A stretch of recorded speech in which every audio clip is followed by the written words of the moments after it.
Halo, Assalamualaikum warahmatullahi wabarakatuh. Salam sejahtera untuk kita semuanya. Aku Desi Pesi Hombing. Aku di sini ingin mempresentasikan dan menjelaskan tentang teknik proyeksi bisnis. Nah, pengantar teori proyeksi bisnis ini adalah teknik proyeksi bisnis merupakan suatu cara atau pendekatan untuk menentukan ramalan atau perkiraan mengenai suatu di masa yang akan datang. Proyeksi atau forecast ini menjadi sangat penting karena penyusunan suatu terencana diantaranya disasarkan pada suatu proyeksi atau forecast. Nah, forecasting ini adalah peramalan, perkiraan, estimasi atau prediksi mengenai suatu yang belum terjadi atau sesuatu yang mungkin terjadi di masa yang akan mendatang. Selanjutnya sejarah peramalan bisnis.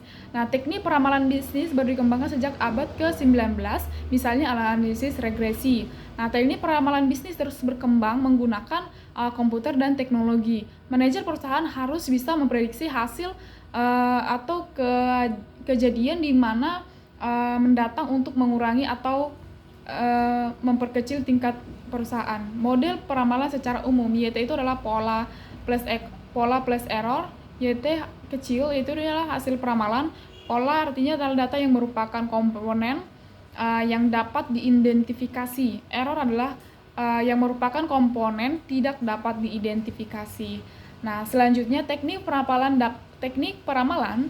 dapat diterapkan dalam setiap kegiatan bisnis yang berorientasi pada suatu yang akan datang, baik pada bidang sumber daya manusia, produksi, pemasaran, keuangan maupun kegiatan perekonomian secara makro. Contohnya peramalan jumlah tenaga kerja yang dibutuhkan. Yang kedua itu peramalan jumlah bahan baku yang dibutuhkan. Yang ketiga itulah peramalan volume penjualan. Dan keempat itu peramalan jumlah kas yang dibutuhkan. Yang kelima itu adalah jumlah peramalan pertumbuhan ekonomi.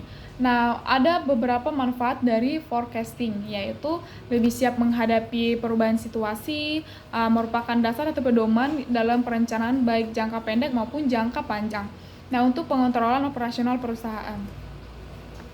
Peramalan dapat dibedakan berdasarkan jangka waktu, ruang lingkup, dan metode yang digunakan. Berdasarkan jangka itu adalah peramalan jangka panjang, peramalan jangka pendek, dan juga peramalan jangka menengah. Berdasarkan ruang lingkupnya, peramalan mikro, peramalan terhadap tenaga kerja, penjualan, dan sebagaimana dalam lingkup perusahaan. Peramalan makro, peramalan kondisi perekonomian Indonesia di masa mendatang seperti ramalan tingkat pengangguran, tingkat inflasi, suku bunga, dan sebagainya. Metode peramalan yang digunakan, metode kuantitatif yang dijelaskan atas pemanipulasian data yang tersedia secara memadai tanpa intuisi maupun penilaian subjektif dari forecaster yang umumnya didasarkan pada analisis statistik. Nah, metode kualitatif lebih didasarkan pada intuisi dan penilaian subjektif forecaster daripada pemanipulasian dan historis yang tersedia. Nah, di sini adalah hubungan forecast dengan rencana. Hubungannya adalah forecast adalah peramalan tentang apa yang terjadi di masa yang akan datang, sedangkan rencana adalah penentuan apa yang akan dilakukan di masa yang mendatang. Jadi, dapat disimpulkan bahwa peramalan merupakan input bagi proses perencanaan dan pengambilan keputusan. Nah, pemilihan teknik peramalan, beberapa pertanyaan yang harus diperhatikan sebelum memilih teknik peramalan yang tepat untuk suatu masalah adalah apa kegunaan peramalan tersebut? Nah, siapa yang akan menggunakan peramalan tersebut?